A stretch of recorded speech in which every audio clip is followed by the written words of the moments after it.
So hello all zoology girls. तो हम paramecium से सबसे पहले स्टार्ट करेंगे। मैंने सोचा पैरामीशियम से ही पहले स्टार्ट कर देते हैं, उसके फीडिंग मैकेनिज़्म से। So this is our first page, है ना। तो हम पैरामीशियम से ही स्टार्ट करेंगे। कोशिश करेंगे कि it will complete in I don't know, पहली बार है, सो 1.5 आवर या फिर 2 आवर में कंप्लीट हो जाए। पूरे कंसाइज करके मैंने पेजेस रखे हैं ताकि बीच में कोई भी डिस्टर्बेंस ना आए पेजेस निकालने की। तो यहीं पे मैंने सभी नोट्स को स्टिक कर दिया है, ठीक है। So let's start. सबसे पहले we will start with the feeding mechanism of paramecium. Paramecium कैसे अपने आप खाना अंदर लेता है, फीड कैसे करता है, इंजेस्ट कैसे करता है, डाइजेस्ट कैसे करता है, किसकी वजह से ये अपने अंदर फूड लेता है। And so we all will study in this topic. सबसे पहले यहाँ पे लिखा हुआ है न्यूट्रिशन। न्यूट्रिशन ऑफ पैरामीशियम क्या है? होलोजोइक है। And sorry for this, nutrition of paramecium is holozoic. First of all we will try to understand कि what is basically holozoic. holozoic का क्या मतलब होता है, ठीक है। holozoic क्या है? holozoic का मतलब है कि complex food, जैसे हम वी ह्यूमन बींग्स, हम क्या करते हैं, कॉम्प्लेक्स फूड स्टार्च को अपने अंदर लेते हैं, फिर वो डाइजेस्ट होता है, फिर उसके अंदर एब्जॉर्प्शन होती है, देन एसिमिलेशन, और फिर फूड ईजेस्ट होके बाहर आ जाता है। सो कॉम्प्लेक्स फूड ब्रेक हुआ सिंपलर फूड पार्टिकल्स में, जैसे स्टार्च का ब्रेक डाउन हुआ है। हमारी बॉडी के अंदर स्टार्च का जब ब्रेक डाउन होता है तो क्या निकलता है? स्टार्च के ब्रेक डाउन होने से ग्लाइकोजन निकलते हैं। Then starch break down into form glucose. Starch break होता है ग्लूकोज में, that is it's the simplest form, ठीक है। So this is basically holozoic. Holozoic का मतलब है कॉम्प्लेक्स फूड मटेरियल को अंदर लेना, फिर उसकी डाइजेशन होना, फिर एब्जॉर्प्शन होना, एसिमिलेशन होना, फिर ईजेशन हो जाना, ठीक है। मतलब कि उसको सिंपलर फूड में कन्वर्ट करना, फिर उसके बाद ईजेस्ट हो जाना, that is called as holozoic, जो कि न्यूट्रिशन है किसकी? पैरामीशियम की। ये फूड कौन सा लेते हैं? मैनली बैक्टीरिया लेते हैं। प्रोटोजोन, डायटम्स, एनिमल्स और वेजिटेबल्स को खाते हैं। बैक्टीरिया, प्रोटोजोन, डायटम्स, एनिमल्स और वेजिटेबल्स। जब सबसे पहले फूड कैसे लेता है, कौन सी इन्वायरमेंटल कंडीशंस होनी चाहिए, कौन सा इसके अंदर ऐसा फीचर आना चाहिए जिसकी वजह से फूड का इंटेक करेगा। ये फूड का इंटेक तभी करता है जब ये रेस्ट में होता है, या फिर ये स्लोली चल रहा है, आराम आराम से चल रहा है। ये कभी भी फूड का इंटेक नहीं करेगा जब ये फास्ट चलेगा। It will never intake the food जब ये फास्ट चलेगा। सो this is basically the feature which is required by the paramecium, ताकि वो क्या करे, फूड का इंटेक कर सके। ये फूड का इंटेक तभी करेगा जब ये रेस्ट में होगा या फिर स्लोली चलेगा, लेकिन कभी भी इंटेक नहीं करेगा जब ये फास्ट चलेगा, ठीक है। सो यही है नोट्स में लिखा हुआ कि paramecium enters a region of abundant food, never feeds when moving fast, it comes to rest, feeds only at rest और व्हेन स्विमिंग वेरी स्लोली, ठीक है, यही लिखा है। फिर उसके बाद सेकेंड पॉइंट जो जहाँ से इसकी इंजेशन स्टार्ट होती है। सो इंजेशन स्टार्ट्स फ्रॉम बेसिकली जो ओरल ग्रू के यहाँ पे आपको सीलिया दिख रहे होंगे, ठीक है, यहाँ से फूड पार्टिकल आया ये, ठीक है। तो यहाँ पे ये सीलिया जो है फूड पार्टिकल्स की मूवमेंट अपनी तरफ करवाएंगे, ठीक है। These cilia will allow food particles to get ingested here. तो उसकी वजह से जब फूड पार्टिकल यहाँ पे इंजेस्ट हुआ तो यहाँ पे कॉर्न शेप्ड, यहाँ पे क्या बन जाता है, हेयर फॉर्म्स अ, यहाँ पे बन जाता है एक कॉर्न शेप का वर्टेक्स बन जाता है। This is called corn shaped vertex. Corn की तरह शेप बन जाती है, कॉनिकल डिप्रेशन बन जाता है, ठीक है। और अपने फूड पार्टिकल जब अंदर आया तो ये कहाँ पे घुस जाता है, ये एंटर कर जाता है, ये एंटर कर जाता है ओरल ग्रूव में। किस में, ये एंटर कर जाता है ओरल ग्रूव में। इट एंटर्स इनटू द, पहली जो ओपनिंग है पैरामीशियम की जहाँ से ये इंजेस्ट करता है फूड को, with the beating of oral cilia. जो ओरल सीलिया हैं, मुंह के जो इसके cilia, mouth cilia, that is called as oral cilia, वहाँ से ये एंटर होते हैं सबसे पहले किस में, ओरल ग्रूव में, विच इज़ ऑल्सो कॉल्ड हैज़, जिसे पेरिस्टॉम भी कहा जाता है, जिसे पेरिस्टॉम भी कहा जाता है। Sorry for my writing, I apologise for this, ठीक है। जिसे पेरिस्टॉम भी कहा जाता है। सबसे पहले जहाँ पे फूड एंटर करता है वो क्या है, ओरल ग्रूव, जिसे पेरिस्टॉम भी कहा जाता है। जब यहाँ पे क्या है, देखिए यहाँ पे लिखा है causes a cone shaped vortex beating of cilia की वजह से, और फूड लेडन वाटर, फूड है साथ में उसमें पानी भी थोड़ा थोड़ा, to seep into the oral groove. वो सबसे पहले कहाँ पे फूड पार्टिकल आता है, ओरल ग्रूव, या फिर जिसे हम पेरिस्टॉम भी कहते हैं। अब क्या हुआ, जो ये पार्टिकल हैं, फूड पार्टिकल हैं, जो ये फूड पार्टिकल है, ये सेकंड जो ओपनिंग है, देखो ये आ गया ओरल ग्रूव सबसे पहले, फिर उसके बाद वेस्टिब्यूल में आते हैं। सेकंड जो ओपनिंग है, सेकंड ओपनिंग जिसे क्या कहा जाता है, VESTIBULE, वेस्टिब्यूल कहा जाता है। इसमें फूड पार्टिकल क्या करता है, एंटर करता है सेकंड ओपनिंग में। अब वेस्टिब्यूल का मैन फीचर है, वेस्टिब्यूल का मैन फीचर है क्या है, वेस्टिब्यूल क्या करता है, रिजेक्ट करता है, REGECT, रिजेक्ट करता है उन पार्टिकल्स को जो क्या होते हैं, लार्ज होते हैं, और एक्सेप्ट करता है उन पार्टिकल्स को विच आर स्मॉल। ये बात, ये फीचर याद रखना है वेस्टिब्यूल का, कि ये रिजेक्ट करता है फूड पार्टिकल्स को जो लार्ज होते हैं, और उन्हें फेंक देता है, थ्रोन आउट, इन्हें क्या कर देता है, फेंक देता है, वो जो स्मॉलर फूड पार्टिकल्स हैं उनको एक्सेप्ट कर देता है, ठीक है। और एक्सेप्ट करने के बाद वेस्टिब्यूल क्या करता है, फूड पार्टिकल्स को, जो स्मॉलर फूड पार्टिकल्स हैं उनको एक्सेप्ट करने के बाद ये उनको अलो कर देता है कि वो एंटर कर जाएं साइटोस्टॉम में एंटर कर जाएं। साइटोस्टॉम ओवल शेप्ड ओपनिंग है। कैसी ओपनिंग है, दिख रही होगी यहाँ पे, it is Oval shaped, something it is like Oval, दिख रही होगी यहाँ पे, ये ओवल शेप की है। दिस इज साइटोस्टॉम, यहाँ पे ये ओवल शेप ओपनिंग है, this is Oval shaped opening, fixed Oval shaped opening, ठीक है। जब ये सब कुछ हो गया, साइटोस्टॉम में अब फूड पार्टिकल आ गया। सबसे पहले किस में आया था, peristome, which is also called as oral groove, फिर उसके बाद वेस्टिब्यूल में, फिर उसके बाद साइटोस्टॉम में। सबसे पहले किस में आया, ओरल ग्रूव में आया फूड पार्टिकल, फिर उसके बाद VESTIBULE वेस्टिब्यूल में आया, फिर उसके बाद साइटोस्टॉम में आया।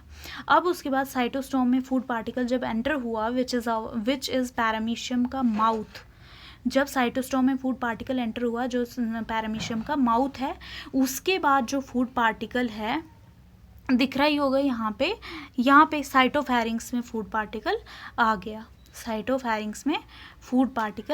साइटोस्टॉम के बाद साइटोफेरिंक्स।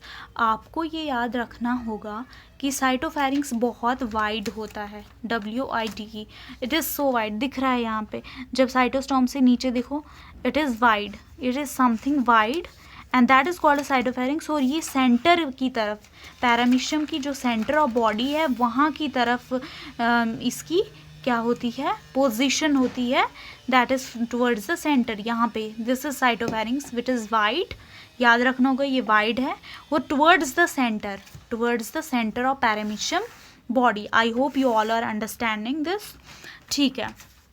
साइटोफेरिंक्स में जब फूड आ गया, सबसे पहले में किस में आया था, ओरल ग्रूव में, फिर वेस्टिब्यूल में, फिर साइटोस्टॉम, फिर साइटोफेरिंक्स। जब साइटोफेरिंक्स में फूड आ गया, देखो हम यहाँ पे भी जाएंगे, Particles of food then goes to the vestibule from where food particles are rejected and thrown out.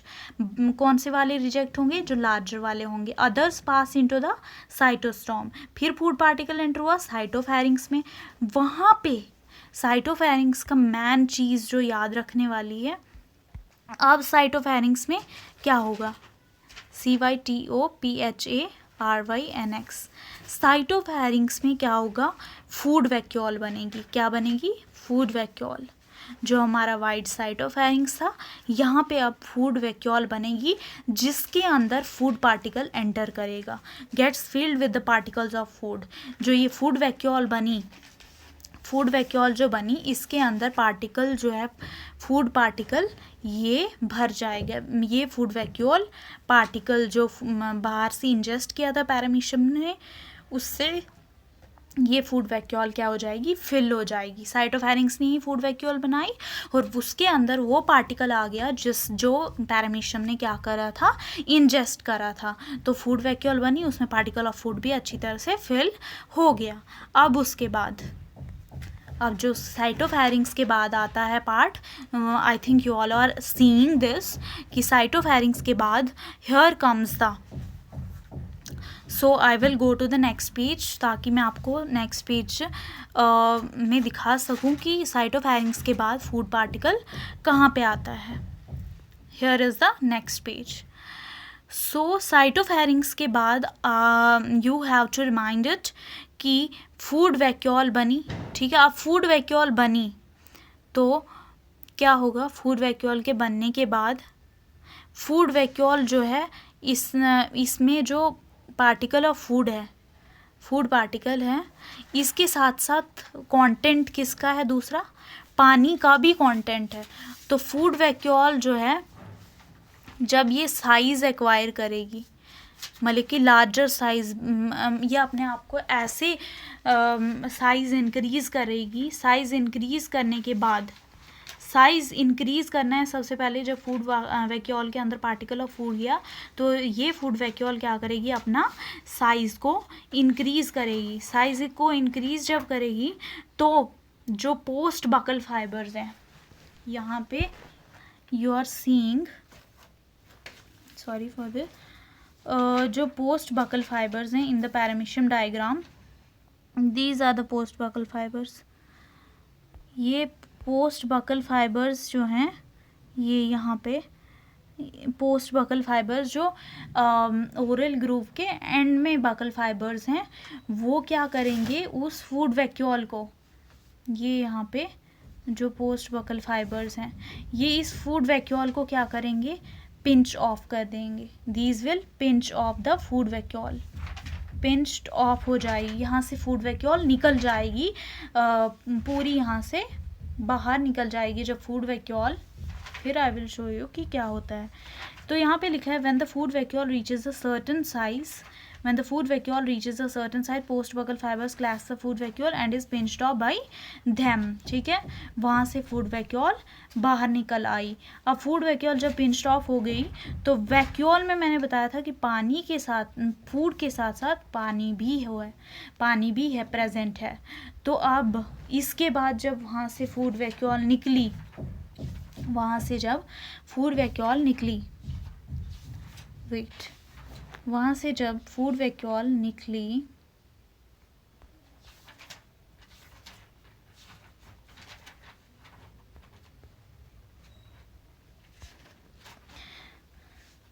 So food vacuole ने साइज़ एक्वायर किया. फूड वैक्यूल जो थी इसने अपनी साइज़ को क्या किया? इंक्रीज़ किया. तो जो पोस्ट बकल फाइबर्स थे उन्होंने क्या किया? वो वहाँ से पोस्ट बकल फाइबर्स ने उस फूड वैक्यूल को निकाल लिया, पिंच टॉप करवा दिया. पोस्ट बकल फाइबर्स ने फूड वैक्यूल को क्या कर दिया? पिंच टॉप कर दिया. जैसे ही फूड वैक्यूल ने अपना साइज़ इंक्रीज़ किया, अब पिंच टॉप हो गई वैक्यूल में पता है, आई ऑलरेडी टोल्ड यू कि इसमें वाटर के कंटेंट के साथ, फूड के कंटेंट के साथ वाटर भी प्रेजेंट होता है. तभी इसने अपने साइज़ को क्या कर दिया? बढ़ा दिया, साइज़ को इंक्रीज़ कर दिया. फिर उसके बाद फूड वैक्यूल जो है ये पूरे paramecium, here is the paramecium body, ये है पैरामीशियम की बॉडी। तो यहाँ से पिंच टॉप हो गई फूड वैक्यूल, यहाँ से हुई। अब ये जाएगी अपने, I will tell you the trick of learning this, कि कैसे इसकी मूवमेंट होती है। You have to learn the trick that is puff dad, PF puff DAD। what is that is the movement of paramecium के लिए trick. So here we will go for the trick further. तो जब ये paramecium move करेगा, सबसे पहले this paramecium will go to the posterior side, posterior side इसकी movement होगी। फिर उसके बाद होगी फॉरवर्ड साइड, फॉरवर्ड साइड क्या करेगी, सर्कुलेट करेगी एंडोप्लाज्म में।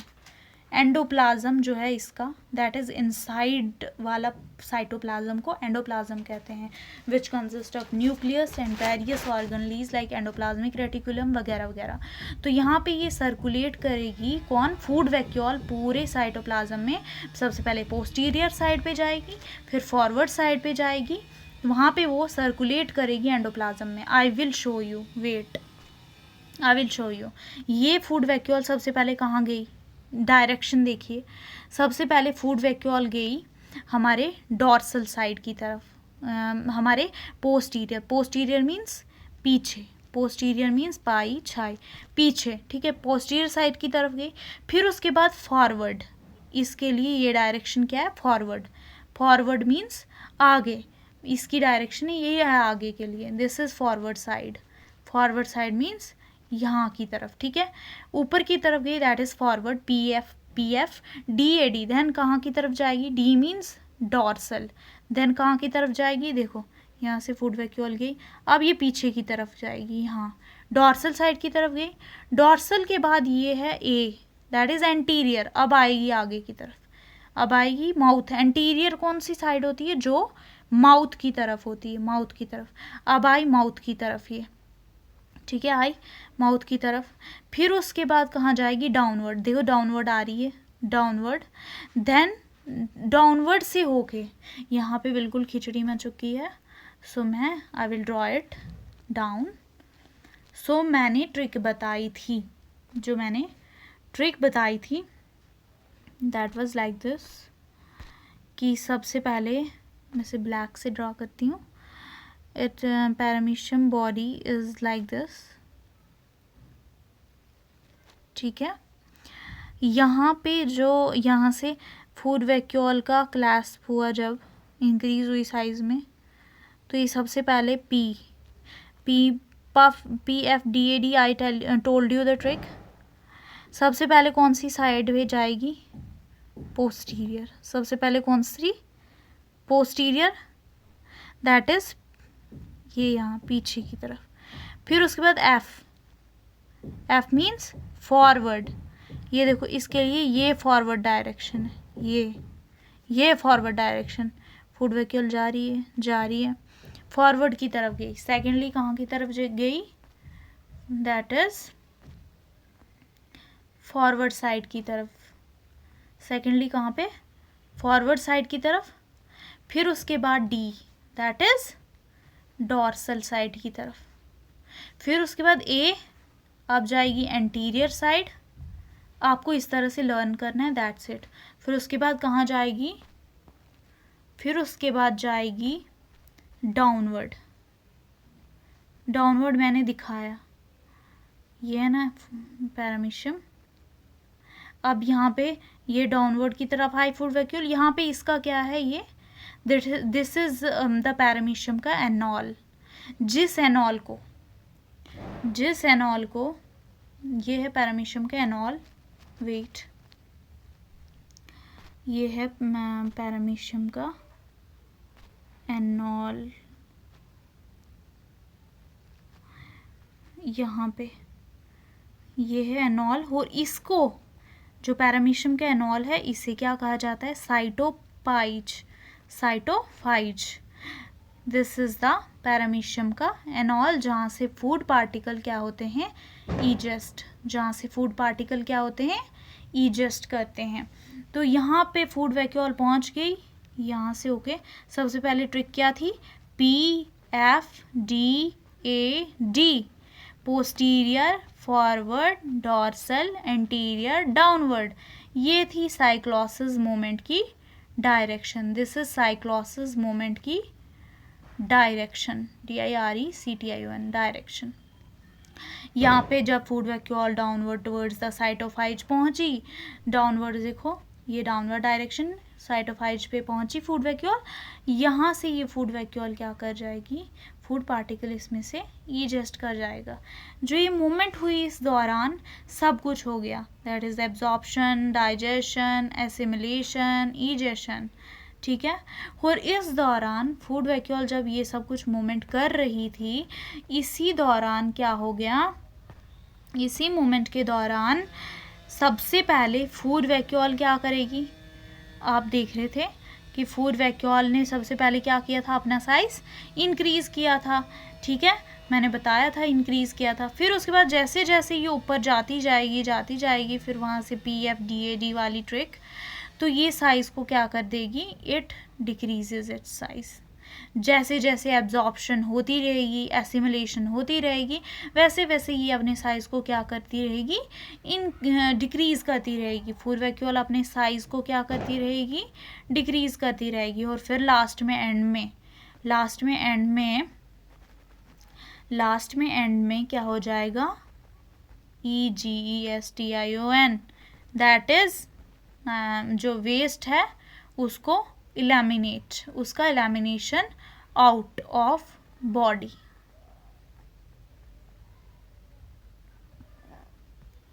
ठीक है, so this is the feeding mechanism of paramecium.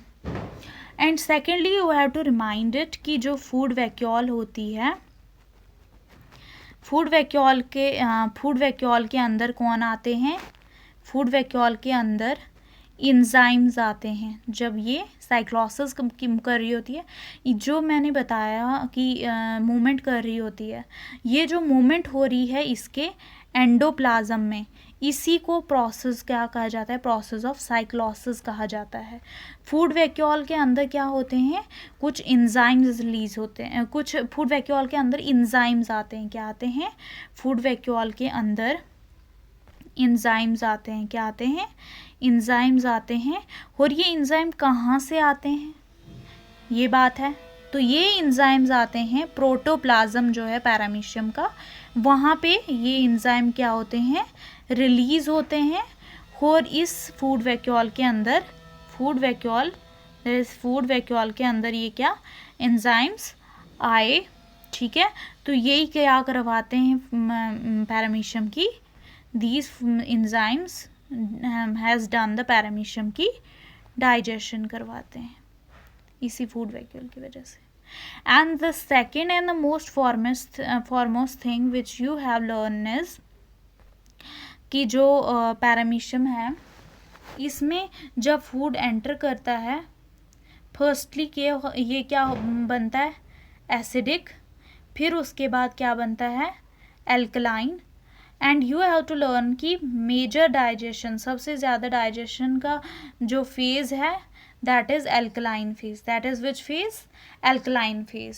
So this was the whole feeding mechanism जो मैंने बिल्कुल डिस्क्राइब कर दिया सभी तरीके से।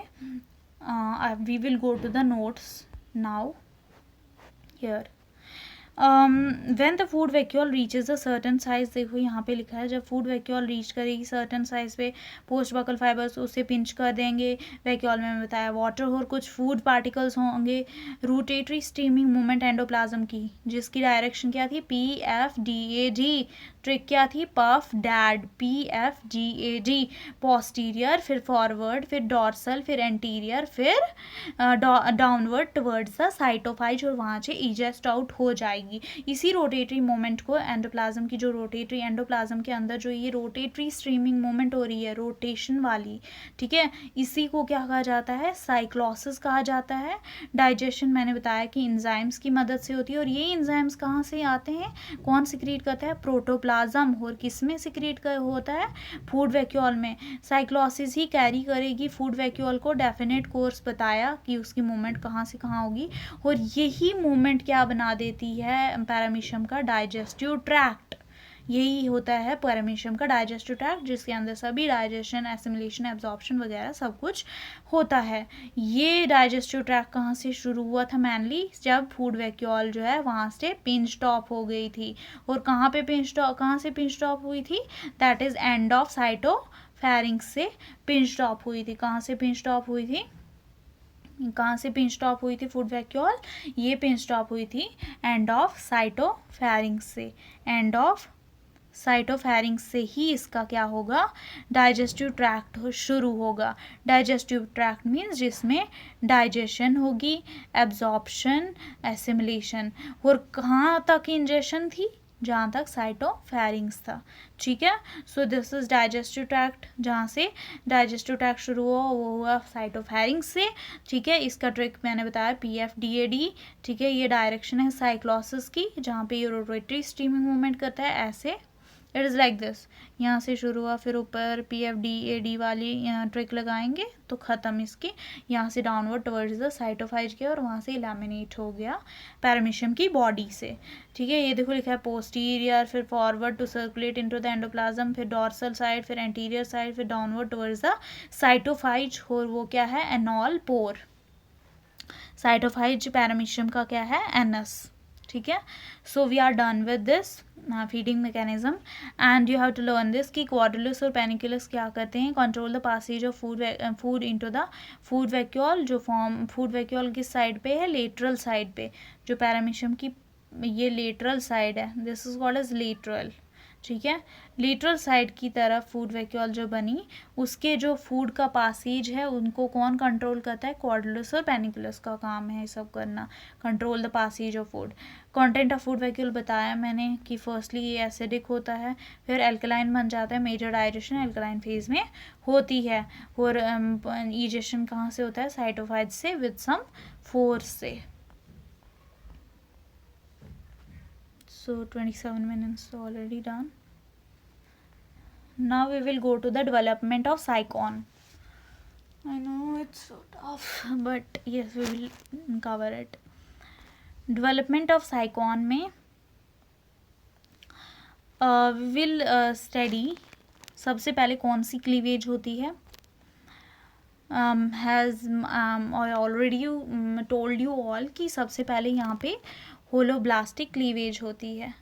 सबसे पहले होलोब्लास्टिक क्लीवेज होती है। सबसे पहले 3 क्लीवेजेस होती हैं, वो वर्टिकल क्लीवेजेस कहते हैं उनको। उनमें बनते हैं ब्लास्टोमियर्स और या फिर 8 पैरामिडल सेल्स। ठीक है, यहाँ पे wait I will show you जो मैंने पेज बनाया था। ठीक है, कहाँ गया वो पेज,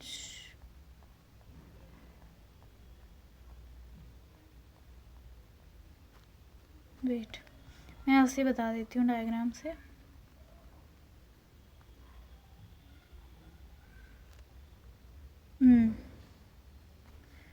ओके,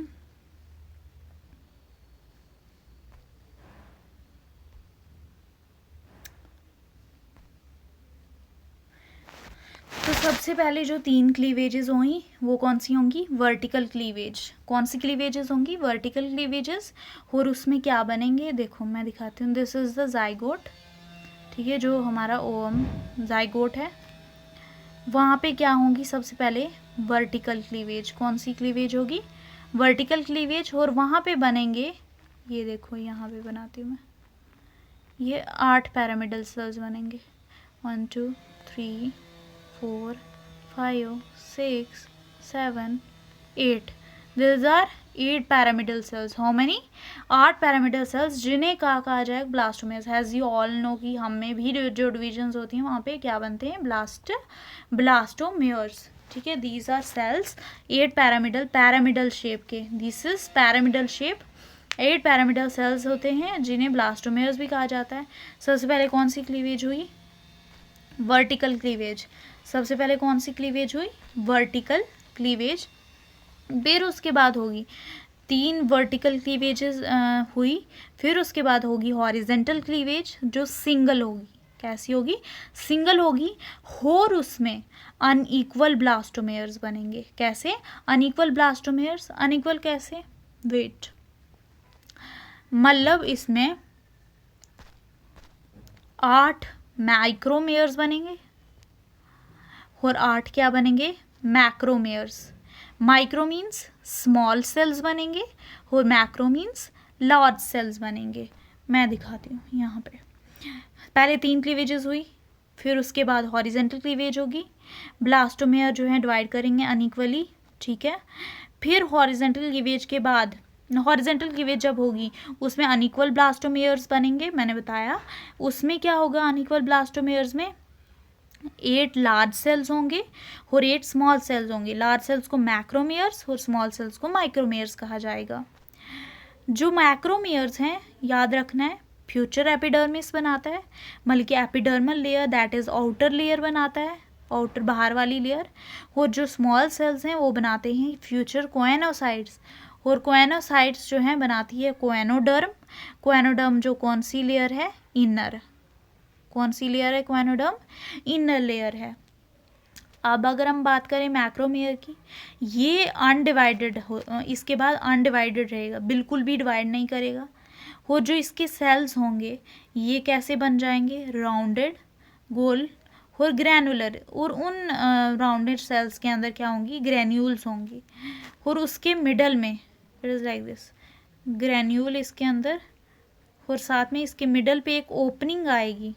इसके मिडल में एक ओपनिंग बन जाएगी, जो ओपनिंग क्या करेगी? इंजेस्ट करेगी फूड पार्टिकल्स को, जो कहाँ से आ रहे हैं? पेरेंट सेल से, दैट इज़ मैटरनल। माँ के जो बॉडी से फूड पार्टिकल है उनको इंजेस्ट करेंगे ये, ठीक है। दिस इज कि इन द मिडल में देयर इज ओपनिंग। सबसे पहले एक ग्रैनुलर शेप सेल्स बनेगा, राउंडेड होगा वो, और वहाँ के उसके मिडल में एक ओपनिंग बनेगी जो फूड पार्टिकल्स को क्या करेगी? इंजेस्ट करेगी फ्रॉम द मैटरनल सेल से। फिर जो 8 स्मॉल माइक्रोमेयर्स हैं, मैंने बताया कि इसमें फ्यूचर कोएनोसाइट बनेगी, मतलब कि इनर लेयर बनाएगी माइक्रोमेयर। तो ये जो कोएनोसाइट, फ्यूचर कोएनोसाइट एज माइक्रोमेयर्स, ये अपना रैपिडली इंक्रीज करेंगे, बढ़ते जाएंगे बढ़ते जाएंगे। दीज विल रैपिडली इंक्रीज, और फ्लैजेला आ जाएगा इनमें, ये आगे फ्लैजेला इनमें, ठीक है। बढ़ते जाएंगे, बहुत सारे बनेंगे माइक्रोमेयर्स। फिर इनमें क्या आ जाएगा? फ्लैजेला आ जाएगा। फ्लैजेला जब आया, और किस एंड पे? इनर वाला जो इनका एंड है उसकी तरफ क्या आ जाएगा? फ्लैजेला आ जाएगा। और इस समय पे ये कहाँ पे प्रेजेंट होते हैं? एट दिस टाइम जब इन पे फ्लैजेला आता है, फ्लैजेला आता है इस समय पे वेयर दे आर प्रेजेंट, ये होते हैं beneath the maternal choanocyte layer. जो कोएनोसाइट की लेयर है उसके नीचे दीज सेल्स आर प्रेजेंट, जिनमें फ्लैजेला अक्वायर होता है। ये माइक्रोमेयर्स इंक्रीज करेंगे रैपिडली और इनमें फ्लैजेला आ जाएगा, और इस समय पे ये कहाँ होंगे? ये है जैसे कोएनोसाइट, मैटरनल कोएनोसाइट है उसके बीनीथ, उसके नीचे कौन? माइक्रोमेयर्स, माँ की कोएनोसाइट के नीचे। बिकम्स, और किस शेप के बन जाएंगे? Flattened disc shape, disc flattened disc shape की तरह, इट्स लाइक दिस, ठीक है। फिर उसके बाद जब ये कोएनोसाइट सेल्स जिनमें फ्लैजेला आया इस डिस्क शेप के बन गए, तो ये क्या आप करेंगे?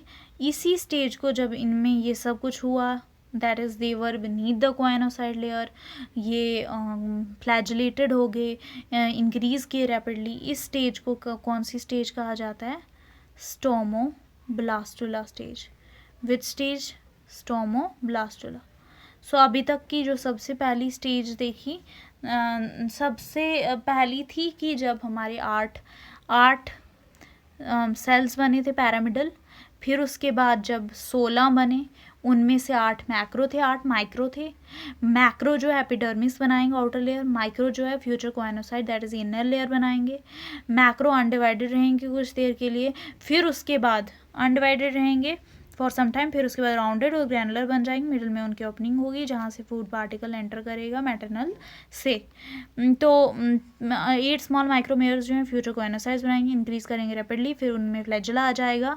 इस समय पे ये कहाँ पे होता है, मैटरनल कोएनोसाइट लेयर के नीचे, माँ की कोएनोसाइट लेयर के नीचे होते हैं। फ्लैटेंड डिस्क शेप बॉडी हो जाती है इनकी, और ये स्टेज, इस स्टेज को क्या कहा जाता है, स्टोमोब्लास्टुला स्टेज। कंप्लीटेड। ओके, नाउ अब क्या होगा, स्टोमोब्लास्टुला जो है ये करेगा इन्वर्जन। क्या करेगा, इट अंडरगोज इन्वर्जन। स्टोमोब्लास्टुला क्या करेगा, इन्वर्जन करेगा, ताकि ओपनिंग जो है आउटर साइड की तरफ अपीयर हो। ये क्या करेगा, inversion. This is wait, this is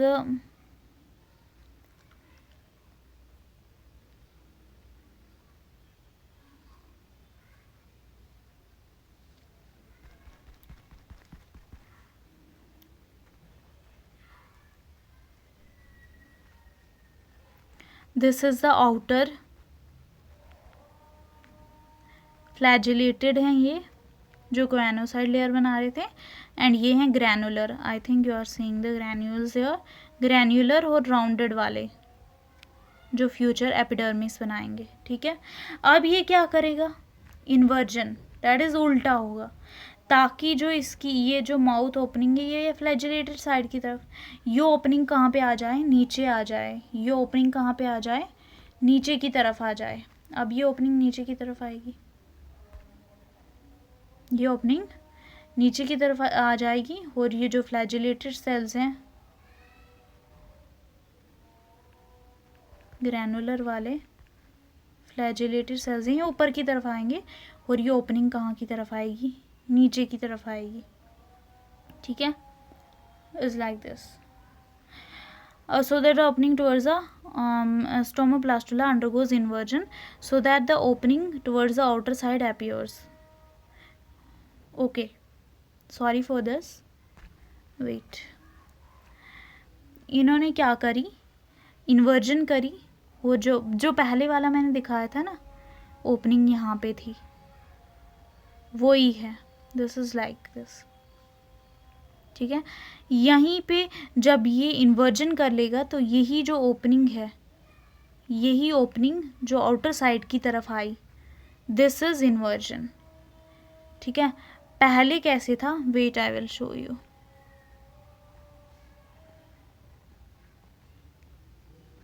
here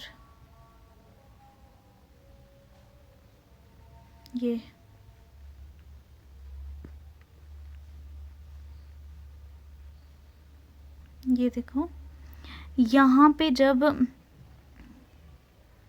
स्टोमोब्लास्टुला stage थी ये वाली, ठीक है, स्टोमोब्लास्टुला स्टेज थी, ठीक है, यहाँ पे ये सेल्स हैं फ्लैजी। अब ये क्या करेंगे, इन्वर्जन करेंगे। वो जो ओपनिंग थी वो कहाँ की तरफ आई, opening towards the outer side की तरफ आई। ठीक है, टुवर्ड्स आउटर साइड अपीयर हुई, और इसी स्टेज को जब ओपनिंग आउटर साइड के अपीयर और की तरफ अपीयर होती है, इसे एम्फीब्लास्टुलर स्टेज कहते हैं।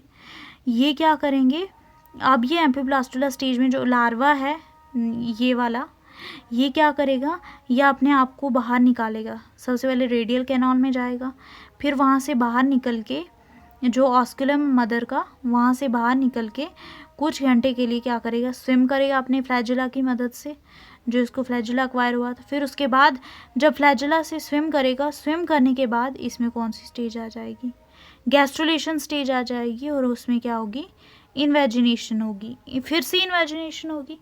जो आउटर साइड की तरफ ये ओपनिंग थी फ्लैजिलेटेड सेल्स की तरफ, ये इन्वेजिनेशन कहाँ पे, अब ये ओपनिंग कहाँ की तरफ आ गई, नीचे की तरफ आ गई, और ये जो ग्रैनुलर सेल्स थे ये कहाँ की तरफ रह गए, ऊपर की तरफ। अब उसके बाद जो ओपनिंग नीचे की तरफ थी ये थोड़ी डेवलप्ड हुई, गैस्ट्रो लार्वा थोड़ा और डेवलप हुआ। ये कहाँ की ये जो ओपनिंग थी इसे क्या कहा गया, इस ओपनिंग को कहा जाता है, इस ओपनिंग को कहा जाता है ब्लास्टोपोर। Here written blastopore. ये ओपनिंग जो है यही फिक्स करवाती है स्पॉन्ज को सबस्ट्रेटम के साथ। तो यहाँ पे सबसे पहले यंग स्पॉन्ज बना। यंग स्पॉन्ज बनने के बाद फिर उसके बाद बना अपना मैच्योर वाला स्पॉन्ज, जिसमें स्लेंडर बन गया, ओस्टिया बन गए, फिर फ्री एंड भी बन गया, that is called as the free end. जो होता है स्लेंडर का ये ऐसे होता है, that is called as osculum, जो रिंग की तरह दिखता है, दैट्स वाई, या फिर क्राउन की तरह, क्राउन जो ताज होता है उसकी तरह, दैट्स वाई इस स्पॉन्ज को क्राउन स्पॉन्ज भी कहा जाता है। और ये ताज जो है पूरे स्पॉन्ज को ऐसे ताज की तरह पूरा इंसर्कल करके रखता है, दैट्स वाई दिस स्पॉन्ज को क्राउन स्पॉन्ज भी कहा जाता है। सो ये प्रोसेस हो गया, ठीक है। ये प्रोसेस होने के बाद एंड प्रोडक्ट्स हमने याद रखने हैं। सबसे मेन है कि जो हमारे नॉन फ्लैजेलेटेड ग्रैनुलर सेल्स थे उनने क्या बनाई थी, आउटर लेयर, जो मैंने बताया था मैक्रोमेयर्स, वो बनाएंगे आउटर लेयर। वो मैक्रोमेयर्स क्या बने थे, ग्रैनुलर और राउंडेड, तो वो बनाएंगे आउटर लेयर हमारी। कौन कौन से आते हैं आउटर में, डर्मल एपिथेलियम, स्क्लेरोब्लास्ट। स्क्लेरोब्लास्ट ऐसे सेल्स होते हैं जो स्केलेटन बनाते हैं स्पॉन्ज का। क्या बनाते हैं scleroblast cells, skeleton of sponge. ऐसे सेल्स जो स्पॉन्ज का स्केलेटन बनाते हैं, that is called as the scleroblast, that is called as the scleroblast. Mesenchyme कहाँ से बनती है, इन दो लेयर्स की मॉडिफिकेशन से क्या बनती है, मीजनकाइम। कौन कौन सी, जो ये आउटर लेयर बना रही है और जो इनर लेयर बना रही है, ठीक है। इन दो लेयर्स की मॉडिफिकेशन से क्या बनती है हमारी मीजनकाइम। अब उसके बाद थर्ड लेयर जो हमारे फ्लैजिलेटेड सेल्स थी, मैंने बताया कि वो क्या बनाएंगे, इनर वाली लेयर। कौन सी लेयर, इनर वाली लेयर, जिसमें कौन कौन से आते हैं, आर्कियोसाइट्स, कोएनोसाइट्स, अमीबोसाइट्स। ये तो सबसे पहले यहाँ पे क्या बना था, यंग स्काइफा, फिर उसके बाद मैच्योर वाला स्काइफा, जिसे एस्केनॉइड टाइप कहते हैं स्टेज, या फिर जिसे ओलियंथस स्टेज भी आती है, ओलियंथस स्टेज भी कहा जाता है। यंग स्काइफर के बाद कौन सी स्टेज आई, ओलियंथस टाइप या फिर एस्केनॉइड टाइप स्टेज। ओलियंथस स्टेज को एस्केनॉइड स्टेज क्यों कहा जाता है, क्योंकि ये स्पॉन्ज बिल्कुल एस्केनॉइड स्पॉन्ज जो ग्रेड है उसकी तरह इस स्टेज में ये दिखते हैं, स्काइफा। So that's why this Olianthus stage is also called as Askenoid stage 2, ठीक है। फिर उसके बाद एस्केनॉइड स्टेज या फिर ओलियंथस स्टेज होने के बाद इनमें जो स्टेज आती है that is called as a syconoid stage. थोड़े और डेवलप्ड होने के बाद ये क्या बन जाते हैं, साइकेनॉइड टाइप, SYCONOID, साइकेनॉइड टाइप के बन जाते हैं। तो एंड में इनमें साइकेनॉइड स्टेज आ गई। You have to learn it कि ये तो एक ही स्लेंडर बना, जिसमें फ्री एंड पे क्या होगा, फ्री एंड पे देयर विल बी ऑस्कुलम, जो ऑस्कुलर फ्रिंज, जिसकी वजह से इसको क्राउन स्पॉन्ज भी कहा जाता है। ऑस्टियोन्यूमरस स्पोर्स आगे, ठीक है, डेवलपमेंट और आगे होगी। और जो इसमें कॉलोनीज बनेंगी, मतलब कि स्पॉन्ज तो ऐसा तो एक ही सिलेंडर से बना नहीं होता है, it is formed of various cylinders, तो ये होता है इस तरह से हमारा स्पॉन्ज, ठीक है। नीचे से सबस्ट्रेटम से अटैच होता है। स्लेंडर्स बहुत सारे कैसे एक्वायर होते हैं भाई, ब्रांचिंग, ठीक है। हियर इट इज रिटन कि colony will form by branching, ठीक है। I hope you all understand this process, I will move to the next topic. Wait, डाल दूँ,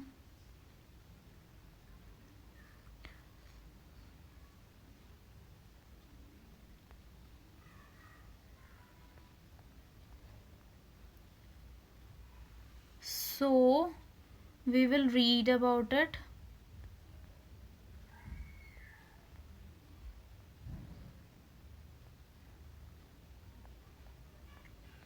कि जब गैस्ट्रल स्टेज आया ये अटैच हो जाएंगे सबस्ट्रेटम से। फिर रॉक, कौन कौन सा सबस्ट्रेटम हो सकता है, रॉक, सीवीड, और कौन से एंड से, ब्लास्टोपोर एंड से। और ये डेवलप हो जाएंगे किसमें, स्लेंडर में। जब ये स्लेंडर में डेवलप होंगे, जो फ्री एंड है स्लेंडर का, जो स्लेंडर का फ्री एंड है उसमें एक सिंगल ओपनिंग होगी जिसे ऑस्कुलम कहा जाएगा। लार्ज नंबर ऑफ पोर्स, एक बात याद रखना कि जो ऑस्टिया होते हैं वो न्यूमरस होते हैं। न्यूमरस मीन्स लार्ज नंबर में होते हैं, बहुत सारे। ये देखो ये है ना स्पॉन्ज, इसमें बहुत सारे ऑस्टिया होंगे न्यूमरस नंबर में। लेकिन जो ऑस्कुलम होगा वो सिंगल होगा। ऑस्कुलम क्या होगा? That will be single. You have to remind this, osculum single होगा, ऑस्टिया न्यूमरस नंबर में होंगे। So here it is written कि large number of small pores जिन्हें ऑस्टिया कहा जाएगा, numerous in number. External layer कौन बनाती है? नॉन फ्लैजिलेटेड ग्रैनुलर सेल्स जो राउंडेड होते हैं, that is dermal epithelium, scleroblast, porocytes, ठीक है ये सब। नॉन फ्लैजिलेटेड ग्लैंडुलर नहीं, इट इज ग्रैनुलर नहीं है, this is granular, GRANULAR। Granular cells जो राउंडेड होते हैं वो क्या बनाएंगे? हमारी EXTERNAL, external layer, that is ectoderm. में क्या क्या आता है? पोरोसाइट्स, पोरोसाइट्स जो होते हैं ये बनाते हैं एक्स्ट्रा। पोरोसाइट्स जो होते हैं ना, these are modification of modified pinacocytes, modified pinacocytes होते हैं। यही कि ये किससे बने? आउटर लेयर से। आउटर लेयर को ही पिनाकोडर्म कहा जाता है स्पॉन्ज में, इनर लेयर को कोएनोडर्म कहा जाता है। वो जो मिडल लेयर है that is called as the mesenchyme. Then उसके बाद मीसेनकाइम दोनों लेयर से बनी, that is ecto and endo both, ठीक है। एंड फ्लैजिलेटेड सेल्स जो हैं वो डेवलप हो गए कोएनोसाइट्स, आर्कियोसाइट्स, अमीबोसाइट्स में। ये हमारे इनर लेयर, ये सभी इनर लेयर के डेवलपमेंट्स हैं। कोएनोसाइट्स, आर्कियोसाइट्स, अमीबोसाइट्स, ये तीनों इनर लेयर की डेवलपमेंट्स हैं। मीसेनकाइम कहाँ से बने? Form from both the layers, ठीक है।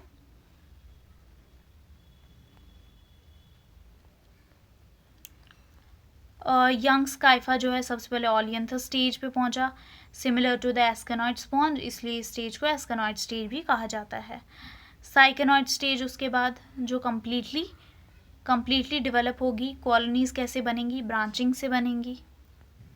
So this topic is completed I think, and we will move to the next topic, क्योंकि हमें जल्दी जल्दी करना है, थोड़ा fast, because is already 47 minutes, ज़्यादा ही हो गया।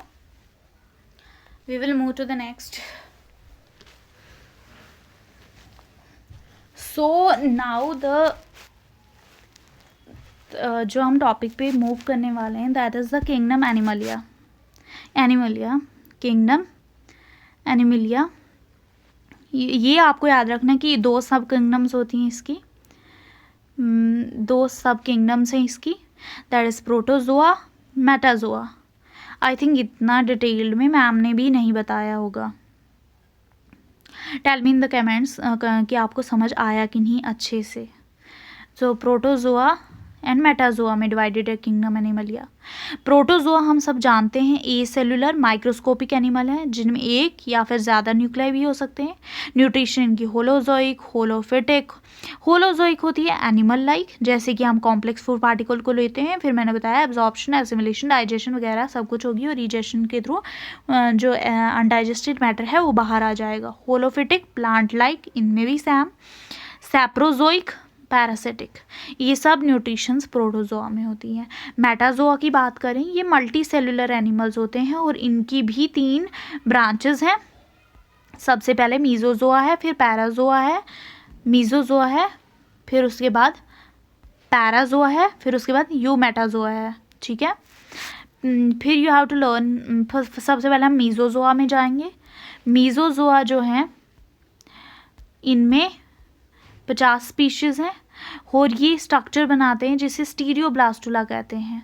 कौन सा स्ट्रक्चर बनाते हैं? स्टीरियोब्लास्टुला। जैसे स्पॉन्ज में कौन सा था? ब्लास्टोमियर्स, है ना, वैसे इनमें बनता है स्टीरियोब्लास्टुला। और जो इनकी जो आउटर लेयर होती है उससे वो किससे बनी होती है? सोमैटिक सेल्स से। इंटीरियर लेयर बनी होती है रिप्रोडक्टिव सेल्स से। जो इनकी सिमेट्री होती है वो बाइलेटरल होती है और ये बिल्कुल वॉर्म की तरह होते हैं, छोटे, और पैरासिटिक होते हैं स्पैलोपोड्स में और दूसरे इन्वर्टिब्रेट्स में। इसकी एग्जाम्पल, मैन एग्जाम्पल है डाइसीमा। बस इसको आपने याद ही रखना है, ज़्यादा नहीं इसके बारे में। DICYEMA याद रखना है इतना कि surface layer somatic cells cells की, इंटीरियर रिप्रोडक्टिव सेल्स की, और इसकी एग्जांपल है DICYEMA, ठीक है। ठीक है, now we will move to the second जो हमने पढ़ा कंपोजिशन हमारे मेटाजोआ की। सबसे पहले मीजोजोआ तो पढ़ लिया, अब इसके बाद जाएंगे पैराजोआ में, मीजोजोआ के बाद पैराजोआ।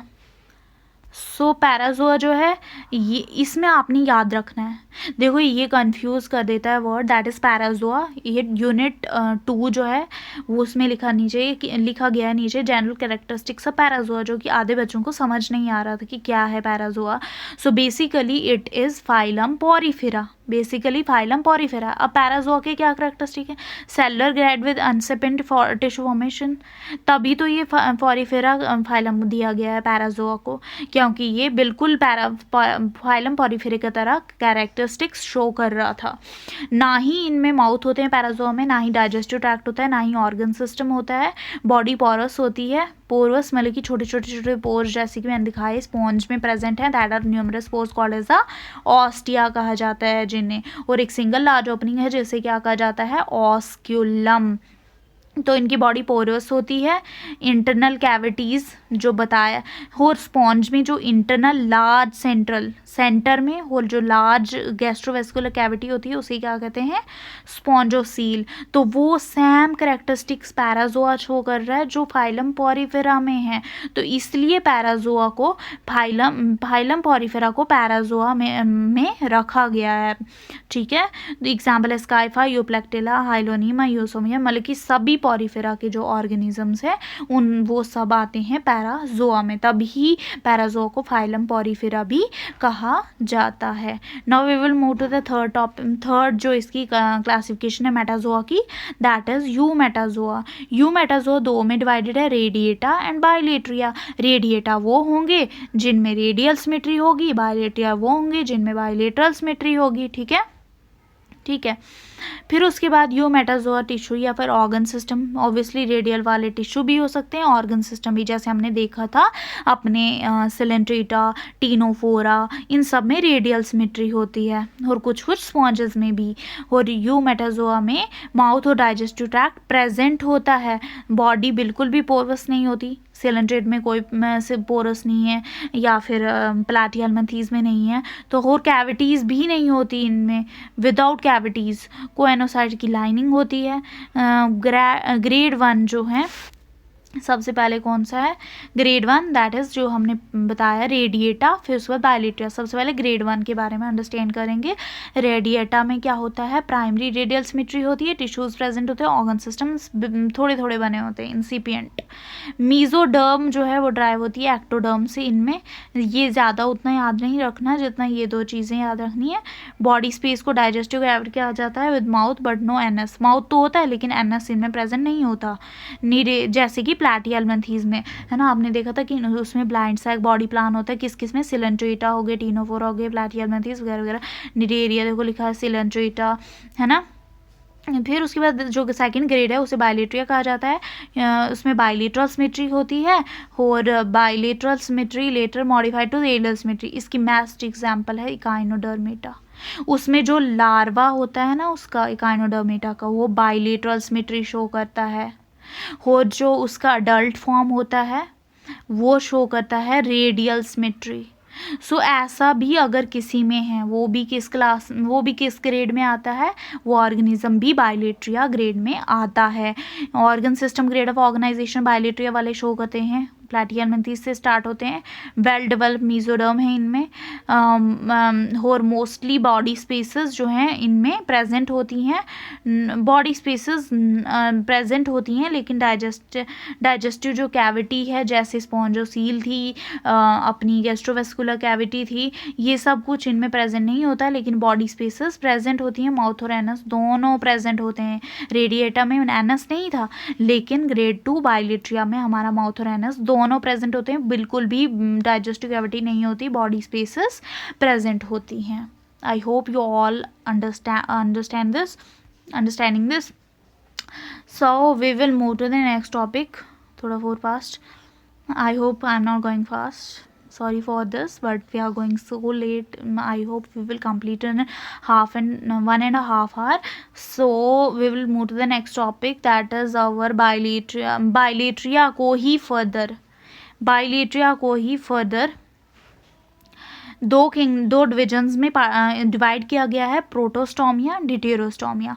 प्रोटोस्टोमिया वो होगी जिनमें माउथ अराइज होता है कहाँ से, ब्लास्टोफोर. मैं इसको आपको डिटेल में समझाऊंगी. जो ब्लास्टोफोर होता है ना, ये पहली ओपनिंग होती है एम्ब्रियो की, फर्स्ट ओपनिंग ऑफ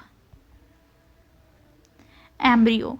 और यही फर्स्ट ओपनिंग एम्ब्रियो की क्या करती है, माउथ बनाती है. किन में, प्रोटोस्टोमिया में. यही फर्स्ट ओपनिंग जो है, जो मैंने बताया फर्स्ट ओपनिंग ब्लास्टोफोर होती है, यही फर्स्ट ओपनिंग क्या करती है, माउथ बनाती है प्रोटोस्टोमिया में. जो बायलेट्रिया की डिवीजन है उसमें यही फर्स्ट ओपनिंग क्या बनाती है, माउथ बनाती है. और ये किस किस में प्रेजेंट है अब Protostomia, that is protostomes. Acoelomate में, सीडोसिलोमेट. कौन से एसिलोमेट, प्लैटिहेल्मिन्थीस. सीडोसिलोमेट कौन से, एस्केल्मिन्थीस. हमें पता है एसिलोमेट एक ही है, प्लैटिहेल्मिन्थीस, और सीडोसिलोमेट भी एक ही है, दैट इज एस्केल्मिन्थीस. हाँ, एसिलोमेट तो पीछे निडेरिया और सिलेंट्रेटा भी है, सिलेंट्रेटा और टीनोफोरा भी है, लेकिन मैन जिसमें प्रोटोस्टोमिया बनता है दैट इज माउथ राइज होता है ब्लास्टोपोर ओपनिंग से. ब्लास्टोपोर क्या है, ये फर्स्ट ओपनिंग, पहली ओपनिंग होती है एम्ब्रियो की, और वही पहली ओपनिंग माउथ बना दे तो उसे प्रोटोस्टोमिया कहा जाता है. ये प्रेजेंट होता है एसिलोमेट, सीडोसिलोमेट और सिलोमेट में. सिलोमेट में भी कौन कौन से, हमारे एनालिडा, आर्थ्रोपोडा और मोलस्का में. ठीक है, एक प्लैटिहेल्मिन्थीस, एस्केल्मिन्थीस, एनालिडा, आर्थ्रोपोडा, मोलस्का. ठीक है, एसिलोमेट में प्लैटिहेल्मिन्थीस, सीडोसिलोमेट में एस्केल्मिन्थीस, होसिलोमेट में ये एनालिडा, आर्थ्रोपोडा और मोलस्का. सेकंड डिवीजन जो है बायलेट्रिया की, वो है डिटेरोस्टोमिया. इसमें जो ब्लास्टोपोर ओपनिंग होगी that is first opening of embryo, वो क्या बनाएगी, वो हमारा वो इन ऑर्गेनिजम्स का क्या बनाएगी, डिटेरोस्टोम्स का एनस बनाएगी सबसे पहले. ये ब्लास्टोफोर ओपनिंग क्या बनाएगी, ये ब्लास्टोफोर ओपनिंग डिटेरोस्टोमिया में सबसे पहले एनस बनाएगी. क्या बनाएगी, एनस बनाएगी. ठीक है, फिर उसके बाद ये किस में होता है, ये लर्न रखना है, इकाइनोडर्मेटा और कॉर्डेटा में. सिर्फ इकाइनोडर्मेटा आपको लर्न रखना है, और CHORDATA कॉर्डेटा. ठीक है, ये दो बात. अब हम नेक्स्ट टॉपिक में जाएंगे, that is general characters Parazoa के. Okay, Parazoa has we know कि इनमें कौन सी ग्रेड ऑफ ऑर्गेनाइजेशन होती है, सेलुलर ग्रेड, और दूसरा थोड़े थोड़े टिश्यूज़ की डेवलपमेंट होती है. डाइजेस्टिव ट्रैक्ट कोई भी नहीं होता प्रॉपर, ना ही माउथ प्रेजेंट होता है, लेकिन डाइजेस्टिव कैविटी होती है. डाइजेस्टिव कैविटी इनमें प्रेजेंट होती है, that is called as spongocoel. Spongocoel जो है हमारी, स्पॉन्जोसील जो है SPONGOCOEL, स्पॉन्जोसील क्या है, ये एक लार्ज सेंटर में है, सेंटर में स्पॉन्ज के गैस्ट्रोवेस्कुलर कैविटी है, लार्ज सेंट्रल गैस्ट्रोवेस्कुलर कैविटी. ठीक है, और मैंने पहले ही बता दिया था जब स्पॉन्ज पढ़ाया थोड़ा बहुत डेवलपमेंट में, कि इसकी बॉडी क्या होती है, ये देखो पोर्स से भरी हुई होती है, न्यूमरस पोर्स होते हैं. और इनर लाइनिंग जो होती है वो किसकी होती है, कोएनोसाइट्स की. इनर लेयर से बना था ना कोएनोसाइट्स, और इसकी एग्जांपल स्काइफा, यूप्लेक्टेला, यूस्पोंजिया, हाइलोनिमा वगैरह वगैरह सब.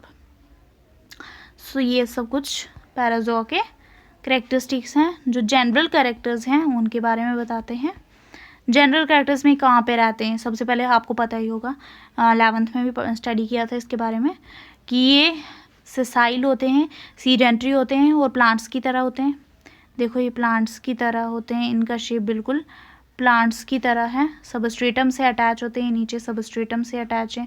सबस्ट्रेटम रॉक हो सकता है, कुछ वीड हो सकता है, उसके साथ अटैच होंगे। और मैंने बताया डेवलपमेंट में कि कौन सी ओपनिंग से अटैच होते हैं, ब्लास्टोपोर। कौन सी ओपनिंग, BLASTOPORE, ब्लास्टोपोर ओपनिंग से। और इनमें बॉडी शेप वेस, देखो ये किसकी शेप है, वेस शेप। वेस मीन्स जो गमला होता है उसकी तरह हो सकती है, या फिर सिलेंडर की तरह, देखो सिलेंडर्स हैं। सिमेट्री एसिमेट्रिकल होंगे, रेडियल सिमेट्री होगी, ठीक है। एसिमेट्रिकल या तो कोई सिमेट्री नहीं होगी, बिल्कुल नहीं काट सकते किसी भी बॉडी पार्ट से इक्वली हम इसको, ठीक है।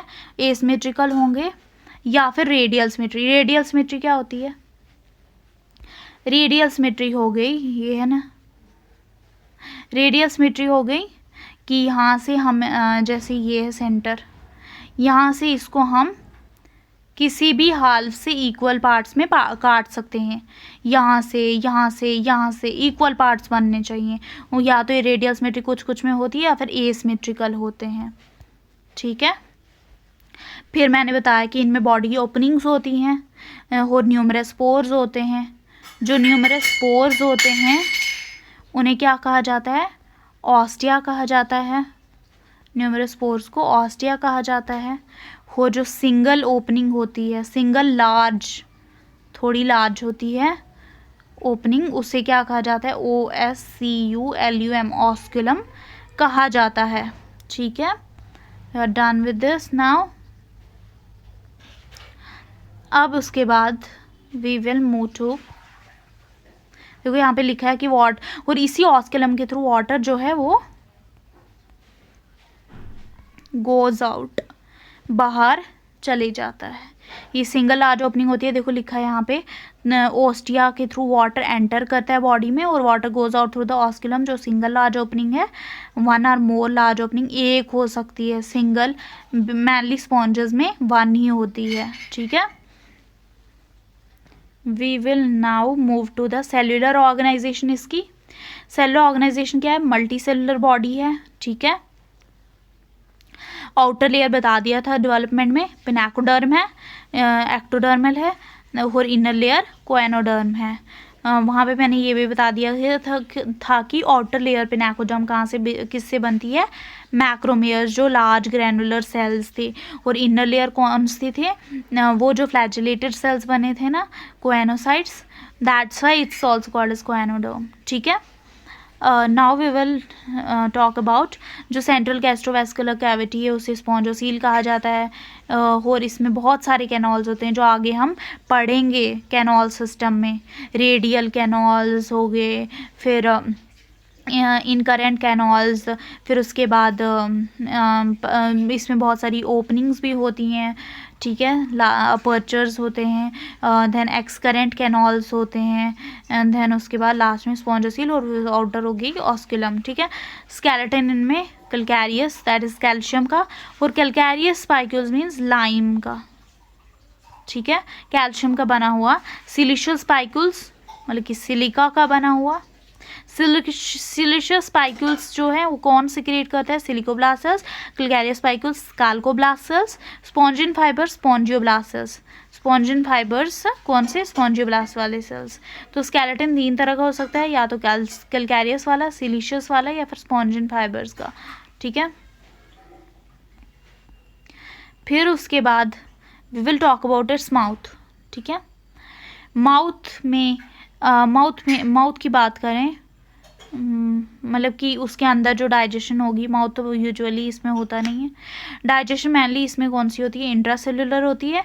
इंट्रासेल्युलर का क्या मतलब होता है, ये सेल, इसके अंदर इनसाइड द सेल डाइजेशन होगी तो उसे इंट्रासेल्युलर कहा जाएगा, ठीक है। एक्सक्रीटरी और रेस्पायरेटरी ऑर्गन्स की बात करें तो इसमें यूजुअली एब्सेंट होते हैं। नर्वस और सेंसरी सेल्स डिफरेंशिएटेड नहीं होते, मतलब कि उनमें ज़्यादा उतनी डिफरेंशिएशन नहीं होती कि हम बता सकें कि ये एग्जैक्ट नर्वस है या फिर सेंसरी है, ठीक है। फिर अगर हम बात करें इसकी रिप्रोडक्शन की तो ये क्या होते हैं, मैनली मोनोइशियस, मतलब कि एसेक्सुअल भी हो सकते हैं, सेक्सुअल। मोनोइशियस का क्या मतलब है, मोनोइशियस मीन्स इनमें कितने सेक्सेस, इनमें ये क्या होते हैं, 2 सेक्सेस प्रेजेंट होते हैं सिंगल में, दैट इज एसेक्सुअल बी, या तो ये एसेक्सुअल भी हो सकते हैं, सेक्सुअल भी हो सकते हैं, that's called as a hermaphrodite. Monoecious, sorry for this, wait I will tell you कि मोनोइशियस क्या होता है। मोनोइशियस होता है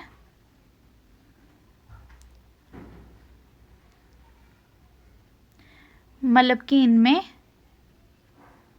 2 सेक्सेस सिंगल सेल्स में होंगे, मतलब कि जैसे अर्थवॉर्म है, अर्थवॉर्म में मेल वाला गैमेट भी उसमें ही प्रेजेंट होता है और फीमेल वाला भी, सिंगल अर्थवॉर्म में, उसे क्या कहा जाता है, मोनोइशियस। ठीक है, फिर उसके बाद दोनों रिप्रोडक्शन होती है, एसेक्सुअल भी और सेक्सुअल भी, जो आगे हम रिप्रोडक्शन इन प्रोटोजोआ में पढ़ेंगे। और asexual buds, gemmules, binary fission, multiple fission, ये सब पढ़ेंगे। सेक्सुअल जो है syngamy, hologamy, exogamy, then conjugation, ये सब कुछ आएगा। ठीक है, रिप्रोडक्शन इन प्रोटोजोआ में। फर्टिलाइजेशन इसमें कौन सी होती है, internal, that is inside the sponge, और क्रॉस फर्टिलाइजेशन होती है। और क्रॉस फर्टिलाइजेशन क्यों होती है, इसी प्रोटोगाइनी कंडीशन से, प्रोटो मतलब कि दोनों सेक्सेस सेम सेल में, ये जो होगा ये पहले क्या पता मैच, लेट दिस बी ओवा, ये ओवा ये स्पर्म, ओवा क्या पता पहले डेवलप हो गया, ओवा पहले मैच्योर हो गया, लेकिन स्पर्म अभी तक मैच्योर नहीं हुआ है, तो उस समय पे क्या हो जाएगा, ये जो ओवा है जब ये मैच्योर हो गया, ये किसी और स्पॉन्ज की बॉडी, स्पॉन्ज की बॉडी के साथ क्या कर देगा, CROSS, क्रॉस फर्टिलाइजेशन कर देगा। तो इसी वजह से ये क्या कर देगा, क्रॉस फर्टिलाइजेशन कर देगा due to the protogynous condition. Protogynous condition क्या होता है, मतलब कि जो फीमेल रिप्रोडक्टिव ऑर्गन है, फीमेल गैमेट हैं, वो क्या हो जाता है, फर्स्ट मैच्योर हो जाता है, gynous, gyne means female, first mature मतलब कि अर्ली मैच्योर हो जाता है, जिसकी वजह से स्पर्म के साथ नहीं कर पाता वो फ्यूज़, तो उस समय वो क्या होती है, फिर क्रॉस फर्टिलाइजेशन हो जाती है। और क्लीवेज इनमें होलोब्लास्टिक होती है, मतलब कि कंप्लीट क्लीवेज होती है, कंप्लीट सेल की क्लीवेज होती है। डेवलपमेंट इनडायरेक्ट होती है। इनडायरेक्ट क्या होता है, जिसमें क्या आती है स्टेज, लार्वल स्टेज, हाँ इसमें लार्वा प्रेजेंट होता है और सीलिएटेड लार्वा होता है, दर्ज एम्फीब्लास्टुला भी हो सकता है या फिर पैरेन्काइमोला लार्वा भी उसे कहते हैं, और वो सीलिया उसमें प्रेजेंट है, मैंने बताया डेवलपमेंट में। कैनॉल सिस्टम 3 तरह का होता है, एस्केनॉइड, साइकेनॉइड, ल्यूकोनॉइड। एस्केनॉइड याद रखना ल्यूकोसोलिनियम होता है, साइकेनॉइड साइकॉन में, ल्यूकोनॉइड जो होता है मोस्ट कॉम्प्लेक्स होता है, एस्केनॉइड वाला सिंपल होता है। ठीक है, so we are done with the characters of parazoa. इसके बाद we will go to the classification sponges की क्लासिफिकेशन में क्या आता है, कलकैरिया या कैल्की स्पॉन्जिया जिसे कहा जाता है, और कैल्की स्पॉन्जिया को also called as the lime sponge. Hexactinellida second classification है इसकी स्पॉन्ज की, जिसे हाइलो स्पॉन्जिया भी कहा जाता है। और हाइलो का क्या मतलब होता है, HYALO, हाइलो का मतलब होता है glass, so that's why Hyalospongiae को ग्लास स्पॉन्ज भी कहा जाता है। Then third will be the Demospongiae. Demospongiae को frame, demo means frame sponge भी कहा जाता है। Here it is written frame sponge. Calcarea की बात करें तो इनमें मोनोएक्सॉन या टेट्राएक्सॉन स्पिक्यूल्स होंगे। मोनोएक्सॉन मतलब कि एक रे होगा, एक रेड, 1 रे, और tetraxon means 4 rays of spicules. 4 ray of spicules मतलब it is present like this, star जैसा। इनकी स्पाइक्यूल्स इस तरह की शेप की होंगी, जो माइन्यूट पोर्स बनाएंगी वो इस तरह शेप की होंगी। फिर इफ वी टॉक अबाउट हेक्सेक्टिनिलिडा में कौन सी स्पिक्यूल्स होती हैं, ट्राईएक्सॉन मतलब कि 3 से टोटल तो 6 रेज बनते हैं, बट ऐसे होंगी, आई शो इट हेयर, ऐसे रेज होंगी, ठीक है। इनकी जो स्पाइक्यूल्स होंगी वो इस शेप की होंगी। फिर उसके बाद वी विल टॉक अबाउट डेमोस्पोंजिया में, इसमें भी सेम कैलकैरिया की तरह मोनोएक्सॉन या टेट्राएक्सॉन, ठीक है। और अगर टेट्राएक्सॉन में से 4 में से, ये ना 4 में से अगर एक लूज कर दिया तो कितने बचे बाकी, ट्राईएक्सॉन स्पिक्यूल बन गई। कुछ कुछ में ऐसा होता है, ट्राई रेडिएट बन जाता है। फिर उसके बाद एग्जाम्पल्स हम हर एक की पढ़ेंगे। कलकैरिया जो है ये कलकैरियस स्केलेटन होता है, इसमें हेक्सेक्टिनिडा में सिलिशियस स्केलेटन होता है, सिलिका का बना हुआ। डेमोस्पोंजिया में स्पॉन्जिन फाइबर्स का स्केलेटन होता है। कलकैरिया का याद रखना साइकोन एग्जाम्पल है, हेक्सेक्टिनिडा का ईओप्लेक्टेला, डेमोस्पोंजिया का याद रखना क्लियोना। क्लियोना को जो है बोरिंग BORING बोरिंग स्पॉन्ज भी कहा जाता है। कौन सी sponge, BORING boring sponge. Spongilla को फ्रेश वाटर स्पॉन्ज कहा जाता है, यूस्पॉन्जिया को बाथ BATH बाथ स्पॉन्ज भी कहा जाता है। ये सब आता है किसमें, DEMO डेमोस्पोंजिया में। ये सब एग्जाम्पल किस में आती हैं, डेमोस्पोंजिया में।